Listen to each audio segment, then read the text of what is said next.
first of all, who can remember this one shows 8 to 11. They can't even remember it. It's too hard to memorize.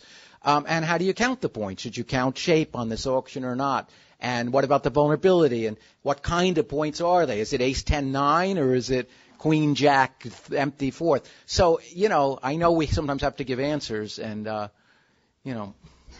it's a problem with teaching, I guess. Yeah. I thought it was well said in Marty's book on convention card, where the ACBL insisted that he put out something for what the level was, and so he said, in my younger day, I used to put 7 hearts because I've kind of mellowed over. I don't know that Marty's mellowed. I just gave a seminar with him. Oh man, we'll never know. Let me talk about a few of these other things, and I just lost everything. What these other things are isolated little topics that I like to talk about. And I find, some of these, they're not full lessons. Some of them are talking points. Some of them are half lessons. Let me just look at a few of them. I've had good luck talking about these things. Maybe there's 10 minutes at the end of a session. Excuse me. Could we save all questions until the end and allow Larry to finish his lecture? Okay. Because we're going to hate to tell him he's out of time when it's been spent with questions. Okay. When do I end anyway? At 50 after? Is that the scheduled time?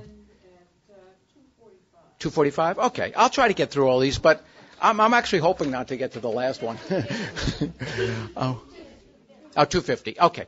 So let me see how many of these I can get to, and I'll stay at the end. I'm happy to take questions. By the way, as a teacher, I'm a little lucky in this respect, is that I'm not worried about questions. I know some teachers, and some of you, obviously, you have all different skill levels, and when you yourself are, used to teaching beginners and you're not that experienced yourself, it's a little scary sometimes to take questions.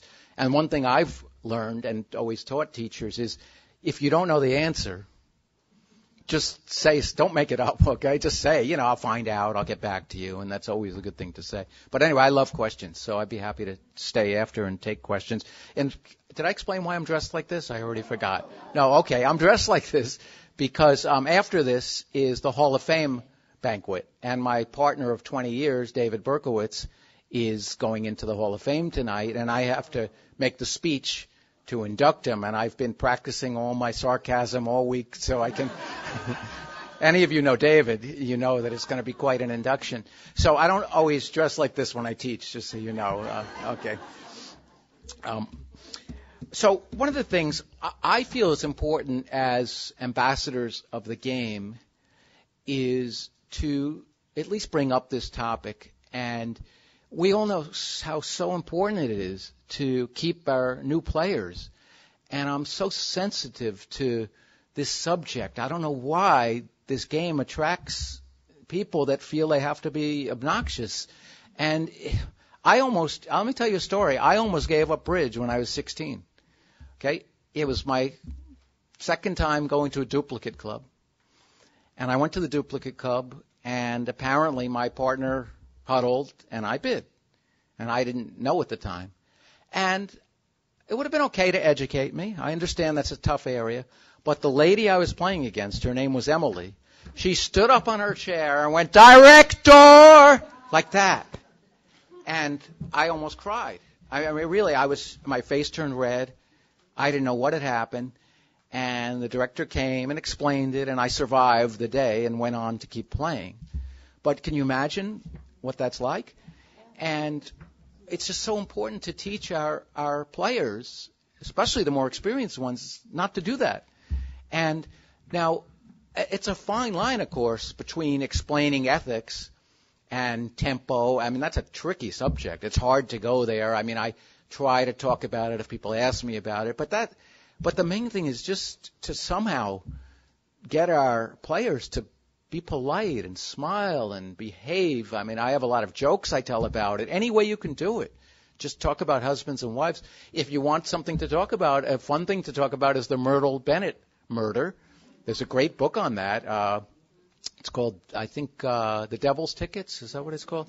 Yeah, which is called great book. And just talk about that, how the wife shot her husband and killed him. It's just to lighten it up a little. But anything you can think of. Well, maybe that doesn't lighten it up. But just teach people not to snap their cards. not to do all these nasty things. And I am always trying to make that point. And when you probably know, I do a lot of cruises. It's a little different than if you're seeing this. And I'm with the people for 1 week, and the first day I'm looking around the duplicate game, and there's always a few that are making it unpleasant for the others. And I address that. I don't put up with it. And I just say, I don't speak to them individually, because you know what will happen. If you accuse them individually, they'll say, oh, me, I didn't do it. I'm so sweet and nice. And usually they are sweet and nice to you, the teacher. But it's with the other people. They're nasty. So what I just do is the next day when I start my lecture, I say, yesterday in the duplicate game, there were a few instances, blah, blah, blah. And, of course, the ones I'm talking to are kind of, looking up at this. But I feel it's very important to address this because we don't want people driven away from the game. So I always, as a teacher, address this topic. Okay. Let me go on to something more technical bridge, and talk about some of these doubles, give you my thoughts. Okay. This is an advanced topic, this first one, but maybe you'll get a chance to use it. This is what I call a silly double. I call it a look-at-me double. A look-at-me double. Let me show you what happens, okay? Let's say you open this hand, 2 hearts. This hand is on your sheet. Well, the auction's on your sheet. The auction's on your sheet. Let's say you open this hand, 2 hearts on the left side under look-at-me doubles. Okay? 2 hearts by you. Take out double, pass, and East bids 3 hearts. Now, of course, that doesn't happen in a lot of the games we teach, but let's say it does happen. Guess what most South players would do? Yeah, they would double. They'd say, 3 hearts by East? Ha ha, I can beat that, and they'll double.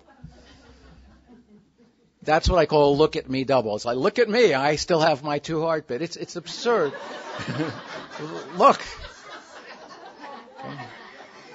So, if any of your players are making these bids, just tell them not to. Because against good players, if you double, you're helping them incredibly. Now the next guy can pass it back. He can redouble. It helps them. It gives them an extra round of bidding. So don't do that. We saw you open 2 hearts, okay? Don't now double when they bid. Okay? And in fact, the experts, anyone know what the expert treatment is? I know this is some of you in here. Yeah. The expert treatment, the expert treatment is, since it would be so wasteful and silly for you to double, if you ever do double, it has a special meaning. It means partner.